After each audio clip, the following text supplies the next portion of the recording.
पल्लवी का जन्मदिन भी है, तो happy birthday Pallavi, thank you so much for being a great colleague. तो अब मैं माननीय श्री शिवराज बिश्नोई जी को आमंत्रण करना चाहूँगा इस मंच पे। शिवराज जी जो है वो स्पोक्स पर्सन है अखिल भारतीय जीव रक्षा बिश्नोई सभा के, और मैं आग्रह करूँगा आपसे कि आप हमें एनलाइटमेंट कीजिए कि किस तरह से हम यूथ को, किस तरह से हम समाज को इस जो गुरुजी का आशीर्वाद है उनको आगे हम बढ़ा सकते हैं। Thank you.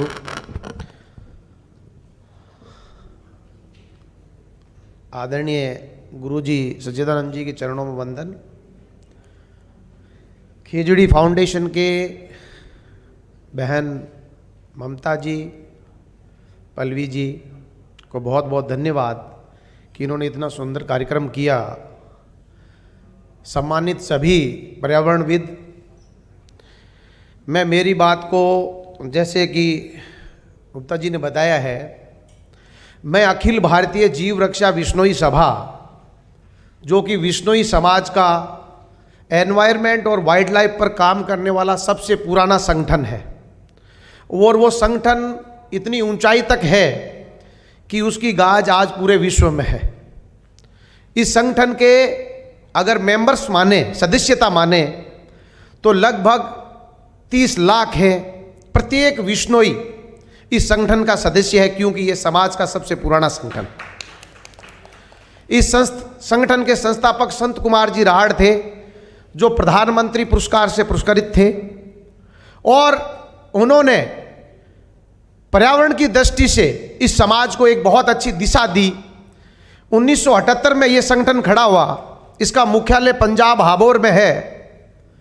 और आप खेजड़ली का, जो खेजड़ली फाउंडेशन का नाम या 363 खेजड़ली शहीदों का जो आप नाम ले रहे हैं, ये 1977 में रजिस्ट्रेशन के बाद श्री संत कुमार जी राहड़ ने अखिल भारतीय जीव रक्षा बिश्नोई सभा के बैनर तले इस मेले के शुभारंभ करवाया, मेले का आगाज करवाया, जो खेजड़ली मेला आज भरा जाता है।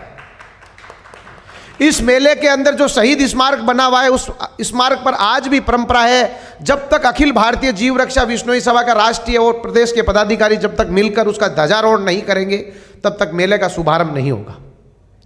उस परंपरा से हमारे आर.के. साहब है, जो दिल्ली के प्रदेश अध्यक्ष हैं, विनोद जी है, वो हरियाणा के प्रदेश अध्यक्ष हैं, अमरचंद जी हमारे राष्ट्रीय कोषाध्यक्ष है। इस प्रांगण में कम से कम 2 दर्जन 1.5 दर्जन के आसपास, राधे श्याम है, 1.5 दर्जन ऐसे पदाधिकारी हैं जो उन संस्कारों से, जीव रक्षा के इस प्लेटफॉर्म से तैयार होकर देश विदेशों में बिश्नोई समाज की ख्याति और पर्यावरण का संदेश, गुरु जम्बेश्वर भगवान का संदेश है, वो जन जन तक पहुंचा रहे।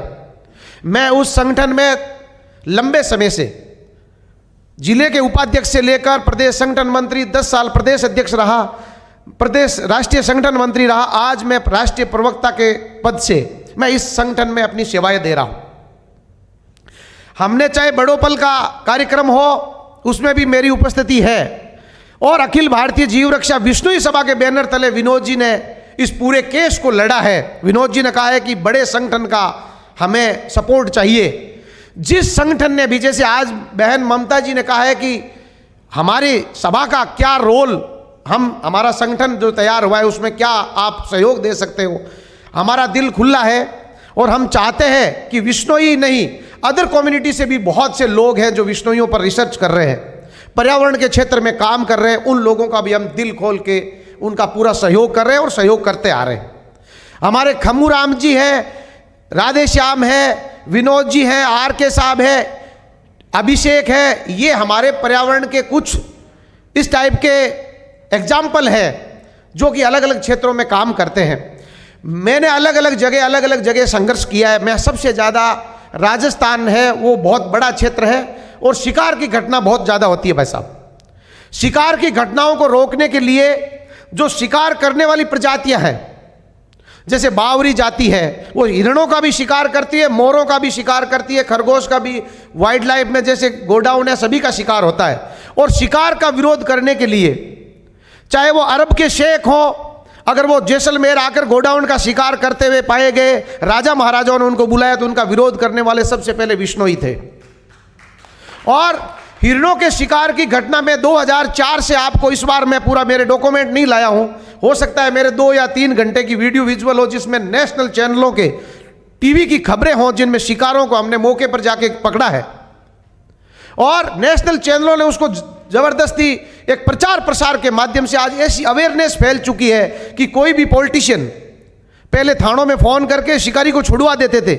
आज ये हिम्मत किसी की नहीं है कि राजस्थान में कोई भी एमएलए, एमपी, मंत्री किसी शिकार के मामले में कोई एक भी शब्द बोल के किसी पुलिस अफसर को दबा सके।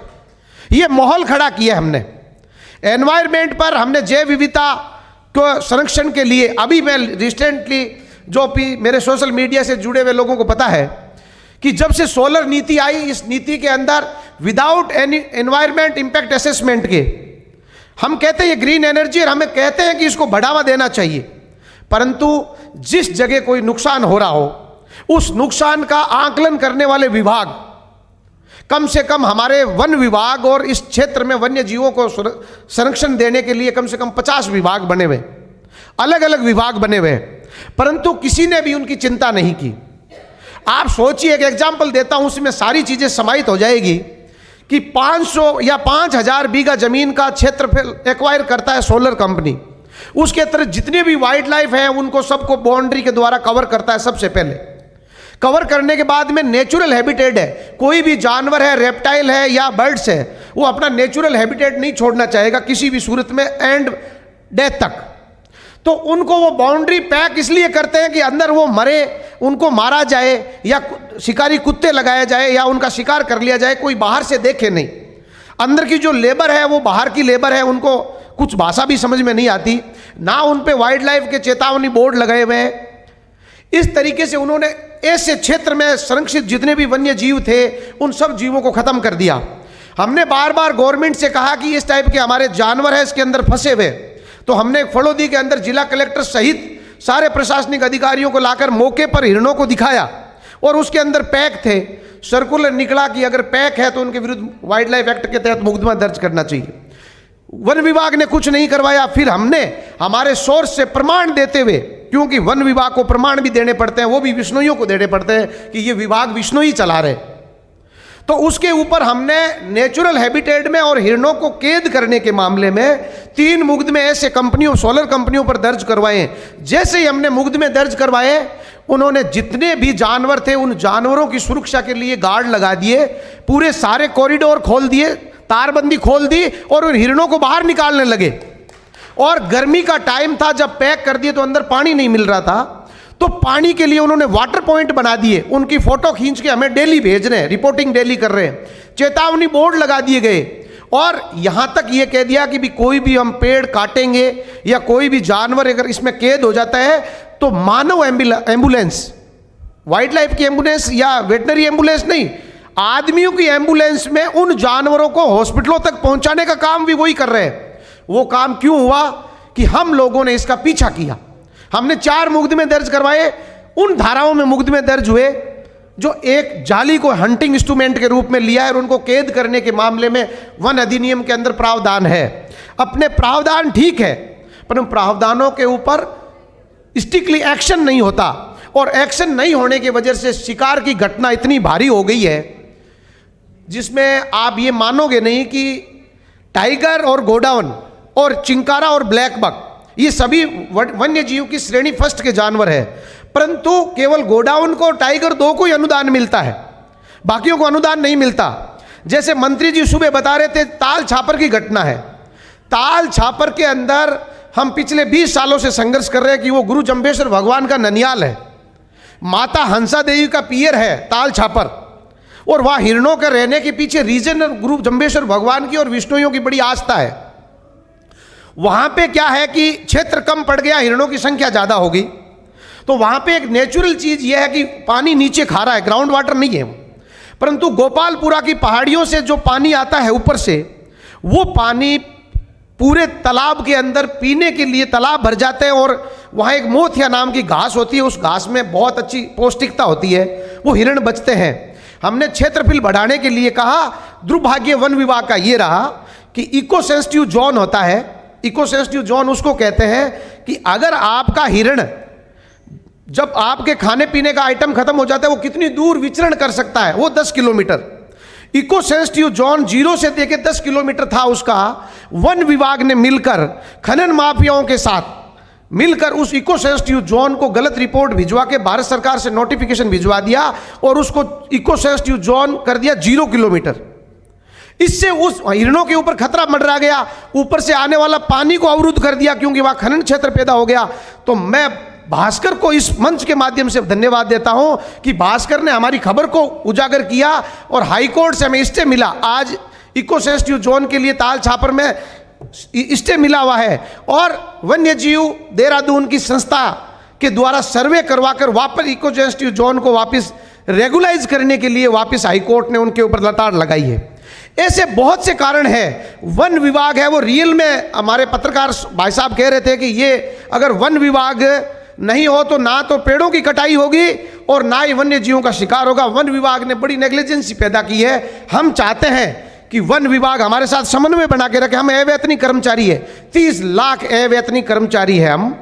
अगर हम हमारा कोई ढंग से उपयोग करें, हमने आप मानोगे नहीं 1500 मुकदमे दर्ज करवाए। मुकदमा दर्ज करने वाला वन विभाग का रेंजर और एविडेंस करने वाला केटल गार्ड, मुकदमे दर्ज कर लिए हमने, शिकार बरामद कर लिया, बंदूक बरामद करवा ली। सारी चीजें होने के बाद हम गवाह नहीं है उसके अंदर, और नहीं गवाह होने की वजह से इन 1500 मुकदमों में से 5 या 7 में सजा हुई है, बाकी किसी को सजा नहीं हुई। सुबह जो वाइल्ड लाइफ के जो हमारे इंस्पेक्टर साहब आए वो कह रहे हैं कि हम ऐसे मुकदमों की स्क्रूटनी करेंगे, राजस्थान आ रहे। बहुत अच्छी बात है। हम चाहते हैं कि आप पढ़े लिखे लोग हों और जहां से नीति बनती है, जहां से नीति निर्धारण के और एक्शन लेने का जो काम होता है, वहां के लोग हमारी मदद करिए। हम ग्राउंड पर मजबूत हैं, हम आपकी हर क्षेत्र में मदद करेंगे, परंतु आप लोग कानून के सम्मत हमारी क्या मदद कर सकते हो? पढ़े लिखे लोग, ऐसे एनजीओ, हमारे समाज के एनजीओ, दूसरे समाजों के एनजीओ हमारी क्या मदद कर सकते हैं? उसके लिए आप आइए, हम आपकी दिल खोल के मदद करेंगे, हर क्षेत्र में आपको काम करेंगे। हमारी लिस्ट बहुत लंबी है कामों की, आपको कभी इसकी डॉक्यूमेंट्री और पूरी फिल्म दिखाएंगे, कभी समय मिलेगा, बहुत समय का अभाव है। इन्हीं शब्दों के साथ जय हिंद, जय भारत। आपका बहुत बहुत धन्यवाद खेजड़ी फाउंडेशन का कि आपने इतना सुंदर कार्यक्रम रखा। जय हिंद।